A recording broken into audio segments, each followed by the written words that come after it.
Muy buenos días, queridos estudiantes de grado 1102. Hoy tenemos 3 de junio del 2026. Este trabajo es para que luego se socialice con todos los otros estudiantes que no pudieron participar porque están haciendo otras actividades y en este momento pues no se presentaron. Algunos de ellos hablaron conmigo. Entonces, Eh, decimos que en el marco del pensamiento moderno y ya inicios del contemporáneo se va a hablar sobre el idealismo alemán y eso aplicado a la política colombiana, especialmente a la Constitución Política de Colombia. Todas las exposiciones han estado enmarcadas con esta intencionalidad, ¿no? Que sean aplicadas a la política colombiana, a la democracia, a la Constitución Nacional y a lo que nosotros vivimos aquí en nuestra institución, para que la filosofía no sea lejana, sino que sea muy familiar con lo que nosotros estamos viviendo. Entonces tenemos a Haider, tenemos a Buitrago, Dapiero, Marianita, Carpintero, Leonches, Lemus y tenemos a Denis como participante de sexto semestre de la carrera de filosofía de la Universidad Pedagógica y que también es monitor de algún estudio con el profesor Germán Vargas Guillén. Por lo tanto, él también nos trae una buena experiencia. Y este servidor, el profesor Dr. José Miller Martínez Valenzuela. Entonces los invito a escuchar la exposición y de antemano tomar apuntes. Bueno, entonces hoy vamos a exponer sobre el idealismo alemán aplicado a la política colombiana. Bueno, el idealismo fue una corriente filosófica desarrollada en Alemania, la cual defendía las ideas, la razón, la libertad y ayudaba a mejorar la sociedad. Los principales representantes fueron Immanuel Kant, Johann Gottlieb Fichte, George William Friedrich Hegel y Karl Marx. Bueno, las ideas de ellos las ideas influyeron en la política, la educación, la democracia y muchos movimientos sociales en todo el mundo. Sí, generalmente los filósofos tienden a pensar todos los ámbitos de la sociedad, ¿no? Como la educación, el filósofo siempre piensa en la política, piensa también en la misma sociedad, el sentido del vivir, las preguntas que se hacen los seres humanos, las diferencias que hay entre los seres humanos. Y en este caso del idealismo alemán, pues el sujeto, ¿no? El sujeto, la idea de sujeto, la idea de totalidad, el absolutismo, el ser absoluto y otras particularidades que vamos a estar abordando. Continúa. Bueno, entonces Kant defendía más que todo era la libertad individual, la autonomía moral, la igualdad ante la ley y el respeto por la dignidad humana. Y eso aplicaba en Colombia, que sus ideas reflejaban era la defensa de los derechos humanos, la democracia constitucional, la participación ciudadana y la protección de las libertades fundamentales en la Constitución.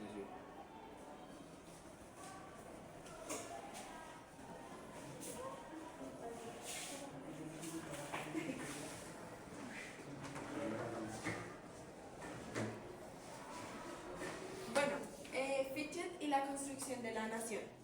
Fichte pensaba o sostenía que la educación forma ciudadanos responsables. También decía que la nación se construía mediante los valores. Los sindicatos y reformas en todo el mundo y en la actualidad todavía se basan en esto para la sociedad. Si cae como anillo al dedo ahorita cuando se está acá en elecciones, ¿no? Para pensar desde las ideas de Carlos Marx, desde las ideas también de Hegel, pensar el Estado, porque ellos dan como esas primeras bases. Bueno, yo creo que las primeras bases las toma uno desde los griegos, pero ellos en el siglo XIX son bien importantes para lo que pasa después en el siglo XX y lo que está pasando ahorita en el siglo XXI en materia de política a nivel de todos los estados. Sí, continúa, mijo. Bueno, pues ya les voy a explicar la influencia que tuvo el idealismo alemán en Colombia. Las ideas de estos pensadores fueron la constitución y las leyes, la educación pública, la defensa de los derechos humanos y los movimientos sociales. También la organización del Estado colombiano que dio como hecho a pues, todo eso.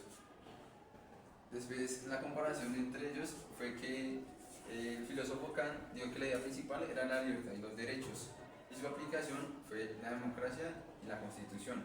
Fichte dijo que la idea principal era la educación y la identidad nacional. Esto se aplicó en la formación ciudadana, pues como pues, la educación. Hegel dijo que los estados e instituciones era pues, su idea principal, eso fue aplicado en la organización política. Marx dijo que la idea principal era la igualdad y la justicia social. Esto hizo unas reformas laborales y sociales para que todos tuvieran igualdad y pues, los mismos derechos. Sí, de ese cuadrito que podríamos hablar. ¿Qué es lo que ha fallado en Colombia, según ustedes? Para que entremos como en un pequeño conversatorio. Pues yo creo que la falta de igualdad, porque o sea, en ese entonces antes no se daba mucho como el valor a los derechos en sí, sino que era más que todo, solo le daban como a ciertas personas y pues ahora sí ya se ha normalizado más, pues que todos sean como los mismos derechos. Sí, el problema que hoy se está debatiendo todavía, ¿cierto? ¿Qué podríamos decir de eso, Denis? ¿Cuál es el problema de aplicar eso que viene de otros países en un país que es completamente diferente al que se le está haciendo referencia? ¿Todos ellos de dónde vienen? Son alemanes.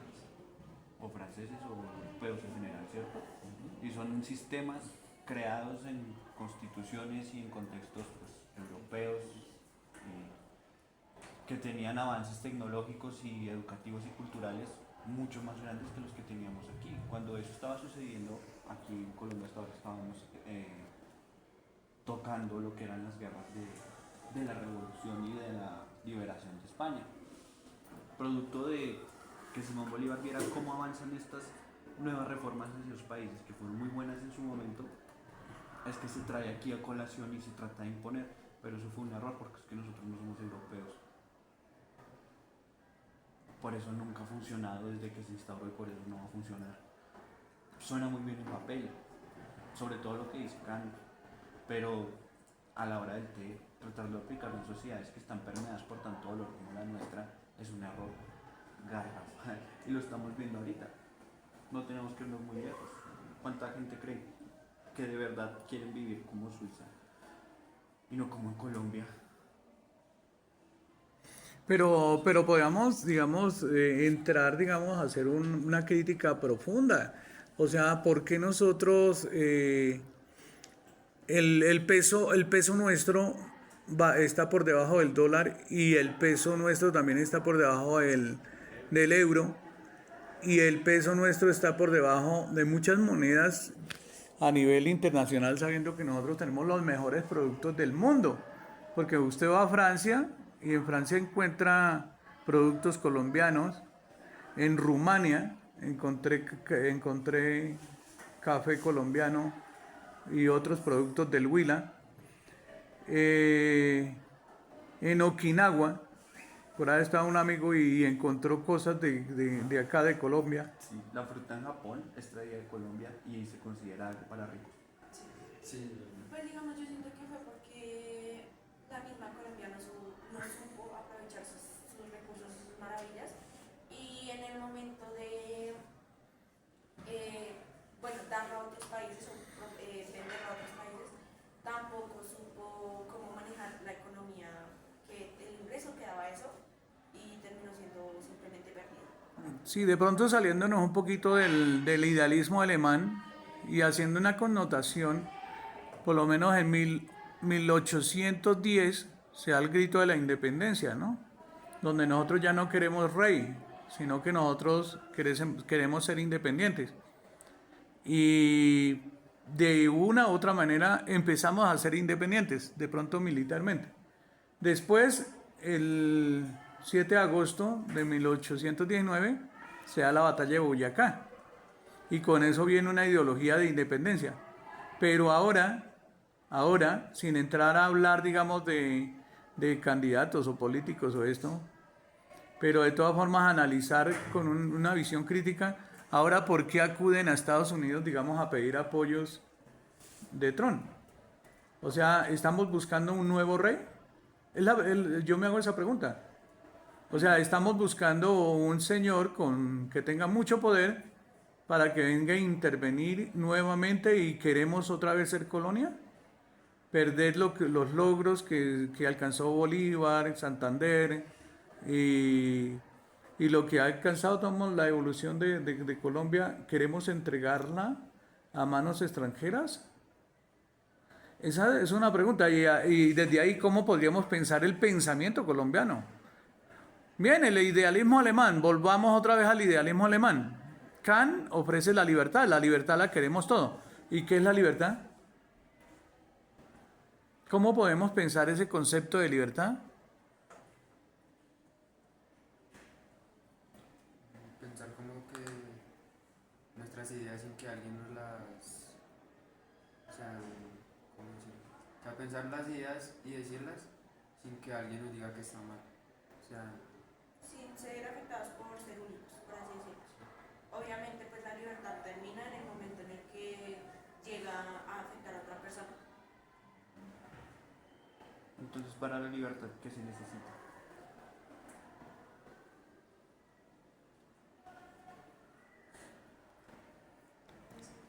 Mira, el ingrediente principal para la libertad, ustedes van aportando y estamos en un conversatorio, ¿no? El ingrediente principal para la libertad es la autonomía. ¿Sí? En el corazón de la palabra libertad estaría la palabra autonomía. Tomar las propias decisiones, no que otra persona venga a tomar nuestras decisiones. ¿Qué otro ingrediente tendría la libertad? O sea, ¿o qué clase de libertad estamos hablando? Libertad económica, libertad de religión, libertad de género. Pues para los efectos de lo que sería el idealismo, voy a hablarles de lo que se necesita para la libertad desde este ya es más contemporáneo, ese Cuchito Siglo, se llama Adam Bell. Ese señor da una terminología de libertad que en principio suena un poquito contradictoria, porque pues libertad sonaría como que nosotros tuviéramos la capacidad de poder hacer cualquier cosa que nosotros quisiéramos, mientras tanto eso no le haga daño a alguien más. Pero en el papel suena bien, no funciona así. Para que haya libertad tiene que haber marco jurídico. ¿Qué significa? No hay libertad si no hay orden. Eso le suena a algo que está en los símbolos patrios de este país. El escudo de una de las fuerzas militares dice literalmente libertad y orden, porque son cosas directamente proporcionales. Mientras haya un orden que estipule lo que se puede hacer, se puede dar libertad. Porque si todo el mundo puede hacer todas las cosas, eso no es libertad, eso es hacer cualquier cosa, eso es libertinaje. Y eso resulta violento y eso nos hace daño. La libertad se tiene que dar si hay orden. No son cosas separadas. Pero eso también significa que se le debe dar la máxima dignidad a la idea de sujeto, para que el orden sea el máximo posible para los sujetos. Eso sí es algo que no se da. Y no se da un poquito por culpa de Kant, porque no sé si lo tengan más adelante en la exposición, o si ustedes lo leyeron, acerca del imperativo categórico. Lo que postula Kant éticamente sobre el imperativo categórico es que uno siempre debe obrar de manera que su vida sea la regla general para todo el mundo. ¿Por qué eso es tan conflictivo? Porque es mecánico, nosotros somos seres humanos y cometemos errores todo el tiempo, a todas horas, y eso no está mal. De los errores se aprende, siempre, todo el tiempo se mejora mientras se tenga que fallar, es que no tiene otra manera de deseo. El imperativo categórico le pasa por encima de esto siempre, suponiendo que uno siempre te va a saber qué es lo mejor para cada situación. Y pues ustedes, hay cosas a las que nunca jamás en la vida nos hemos enfrentado, y cuando nos vamos a enfrentar vamos a cometer errores, simplemente porque es la primera vez, porque no sabemos o porque lo olvidamos. Somos seres humanos.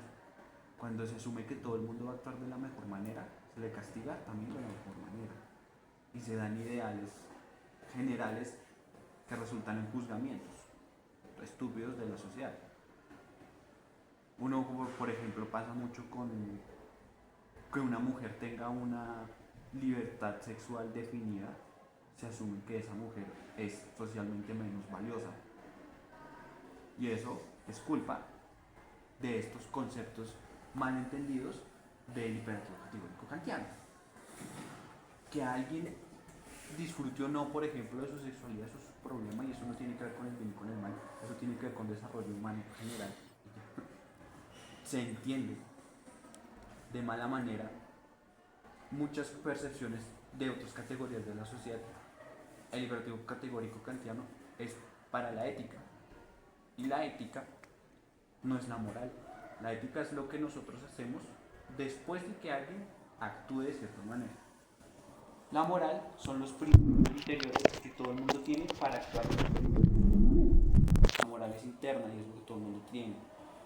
Es muy difícil juzgarla, porque para juzgar la moral de cualquiera de ustedes no tendría que ser ustedes o su mamá o su papá o alguien que los conozca demasiado. Pero para eso existe la ética, para poder juzgar sus actos, porque cuando alguien comete errores, una cosa es cometer un error y yo que sé, no pagué el pasaje, mal, cagado. Otro error es ser un médico y matar a alguien. Hay cosas que deben ser juzgadas porque fueron moralmente cosas malas, pero pues que deben ser juzgadas, y la ética es lo que hace que eso sea posible. Pues luego de la ética viene el derecho, las ramas judiciales, etcétera, etcétera. Pensándose en eso también hay un texto, no es tan largo, pero es bastante bueno, se llama Latinoamérica, largo viaje hacia sí mismo, que se hace la siguiente pregunta: es que nosotros ¿qué somos? Y nosotros somos, ya no somos indígenas porque los mataron a casi todos, tampoco somos españoles porque se combinaron con los indígenas, tampoco somos mantecos porque todo el mundo se combinó con todo el mundo en Latinoamérica cuando pasó la Inquisición y la invasión española. Pero tampoco somos ingleses, no somos europeos, tampoco somos totalmente latinoamericanos, no somos totalmente indígenas. Que si somos una mezcolanza de todas las cosas, si somos todo, entonces ¿qué somos?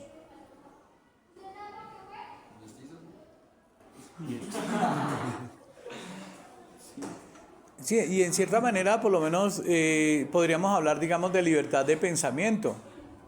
¿Sí? En alguna ocasión, Lacan, en una conferencia, no sé, me parece que fue en París,